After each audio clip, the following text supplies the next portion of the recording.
We're almost at the base. I hope our fugitive hasn't bailed. If ever there was a film franchise perfectly positioned for a modern video game adaptation, it's Fast and Furious. For a medium so often adept at putting us in high-speed pursuits and shoving us through sweeping action sequences, it's almost baffling that in nearly 2 decades this series has never spawned a truly top-notch standalone tie-in. And it still hasn't.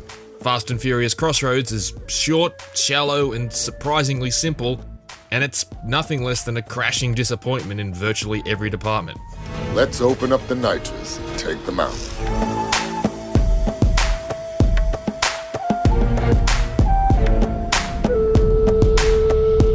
The Fast and Furious film saga's rise from lo-fi point-break rehash to $6 billion box office brute is the bane of film snobs, but I love it. A high-octane hodgepodge of spy movie madness and telenovela tropes. Enjoy the rest of your evening. These films may be dumber than a box of hair, but they have oodles of heart, and I am unironically and unequivocally invested in them. I got all the Blu-rays, I got way more of the Hot Wheels than my wife knows about. I assure you, I am all in. I'm telling you this because I need you to know that I'm not punching down here. In fact, I was nearly punching the air when Crossroads was finally confirmed after years of rumors. A Fast and Furious game from the talented team behind Need for Speed Shift and Project Cars, and Vin Diesel is involved. Anything for a legend like you. On paper, that's a supremely promising combo. But somehow all that promise resulted in this bland and bafflingly basic game that barely lasts 4 hours. And that's including the cutscenes. Not that I especially wanted to keep playing longer than that. Rude. For decades, the US thought it couldn't be touched. Crossroads pits the Fast family against an ancient group of highway robbers who've since transitioned to international terrorism, the Tadakul. Kill them all.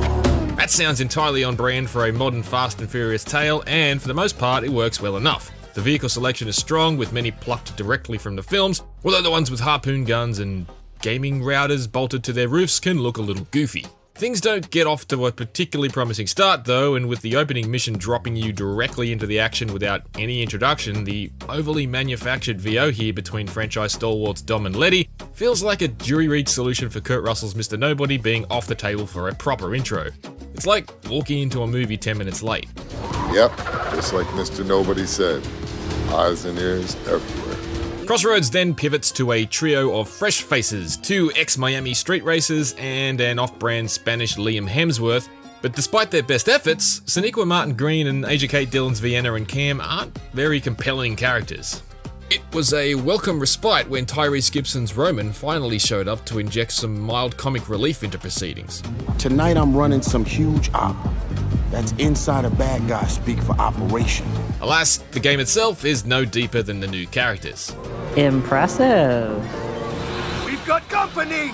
These cops are paid off by the Tadakul. So they're dirty then. The handling is clearly tuned for maximum arcade accessibility, and there definitely isn't a shred of simulator about it. Cornering is sticky, and pinballing off walls and obstacles carries little punishment. Take this! Ultimately, I found it pretty twitchy and unsatisfying, and it's certainly not assisted by the fact that the only view available is a far too closely cropped chase camera that unhelpfully lurches in and out. Crossroads may look like a Need for Speed style experience spiked with a hefty dose of official Fast and Furious features, but it's really nothing of the sort. There are no open worlds to explore and almost no actual racing to speak of. The single-player campaign is rather a scripted series of completely linear segments of action driving, so to speak. As such, Crossroads has more in common with, say, Spy Hunter than any Need for Speed, or at least those obligatory car missions in old James Bond shooters. That wouldn't have necessarily been a bad thing, but most of the missions lack spark or challenge. The car-on-car combat initially seems to have a pleasant burnout taste to it, but it quickly becomes one note.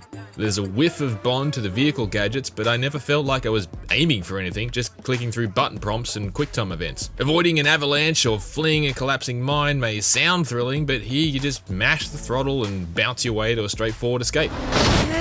Dragging what's basically a high-tech wrecking ball across the deck of an aircraft carrier looks like a hoot, but the path is so forgiving and the task is so simple, I didn't really feel like I'd achieved anything. Oh, you gotta be kidding me! There are a pair of chapters towards the end that are more fleshed out. The quarry mission pumps up the amount of environmental hazards, and the last mission pleasingly dials up the scale of the task at hand to proportions even the film franchise might balk at. Let's ride. But then it's over. There's really no reason to go back, the missions play the same way every time. Floating icons for smashables and jumps throughout each mission seem to hint at some kind of stuntman-inspired scoring system for encouraging cinematic driving that never materializes. Hit the crates or don't, Crossroads doesn't seem to care. Outside of the brief campaign, there's online multiplayer dubbed Online Ops. These appear to be a 9-player contest between 3 teams of 3, heroes, villains, and cops. However, I can't say how it works because I can't start a match. Anytime I try, I appear to be the only person in the world playing it. It's a problem that so many unlockables are tied to ranking up in Online Ops when I can't actually play them. Looks like we got company. Take them out. With the petrolhead pedigree of slightly mad studios, I expected far better of Fast and Furious Crossroads. There are certainly glimpses of a game that respects the film franchise as much as fans do, with a well-curated vehicle roster, some familiar sequences that riff on some of the most memorable moments from the movies, Having serious deja vu here, and not in a good way. and the occasional cheeky wink at the audience. What'd you think? You were ripping off a truckload of VCRs? But overall, Fast and Furious Crossroads is a short and superficial relic of a previous generation. For more on the Fast saga, check out the first 18 minutes of Crossroads and the trailer for next year's Fast 9. For everything else, stick with IGN.